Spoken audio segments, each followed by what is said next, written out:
It's a story that I included in The Power of Intention. It's a story that I want to share here with you today. It is one of the most beautiful, and it's a true story as well. It goes like this. I call it the Shaya story. In Brooklyn, New York, this is titled, Where is God's Perfection? In Brooklyn, New York, CHUSH, C-H-U-S-H, CHUSH is a school that caters to learning disabled children. Some children remain in CHUSH for their entire school career, while others can be mainstreamed into conventional schools.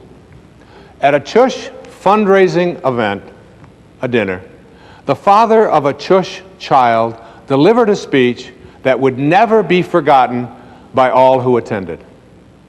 After extolling the school and its dedicated staff, he cried out, "Where is the perfection in my son Shaya? Everything God does is done with perfection, but my child cannot remember facts and figures as other children do. Where is God's perfection here?" The audience was shocked by the question and pained by the father's anguish and stilled by the piercing query. "I believe," the father answered, "that when God brings a child like Shaya into the world, the perfection that he seeks is in the way people react to this child." He then told the following story about his son Shaya. One afternoon, Shaya and his father walked past a park where some boys Shaya knew were playing baseball. Shaya asked his father, "Do you think they'll let me play?" Shaya's father knew that his son was not at all athletic and that most boys wouldn't even want him on their team, but Shaya's father understood that if his son was chosen to play, it would give him a sense of belonging. And as you know, Maslow's highest level of consciousness is on that pyramid is a feeling of belonging. And Shaya never felt that way. Shaya's father approached one of the boys on the field and asked if Shaya could play. The boy looked around for some guidance from his teammates, and getting none, he took matters into his own hands, and he said, "Well, we're losing by 6 runs, and the game is in the 8th inning. I guess he can be on our team, and we'll try to put him up to bat in the 9th inning." Shaya's father was ecstatic as Shaya smiled broadly. Shaya was told to put on a glove and go out to play in center field. In the bottom of the 8th inning, Shaya's team scored a few runs, but they were still behind by 3. In the bottom of the 9th inning, Shaya's team scored again, and now with 2 outs and the bases loaded, Shaya was scheduled to be up with the potential winning run on base.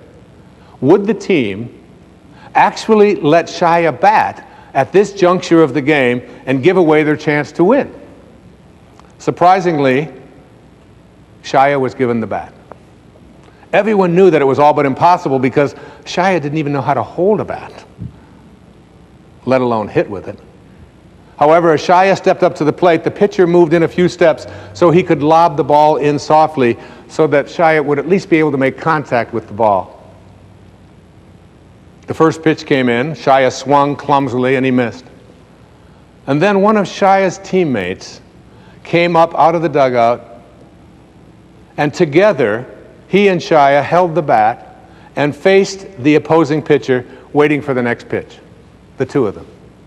The pitcher again took in a few more steps toward Shaya so he could toss the ball even more softly. And as the pitch came in, Shaya and his teammate together swung the bat, and together they hit a slow ground ball to the pitcher. The pitcher picked up the soft grounder and could easily have thrown the ball to the first baseman. Shaya would have been out, and that would have ended the game. But instead, the pitcher took the ball and threw it on a high arc to right field, far beyond the reach of the first baseman. Everyone started yelling, "Shaya, Shaya, run to first, run to first." Never in his life had Shaya run to first. He scampered down the baseline, wide-eyed and startled. By the time he reached first base, the right fielder had the ball, and he could have thrown the ball to the second baseman, who would tag out Shaya, who was still running. But the right fielder understood what the pitcher's intentions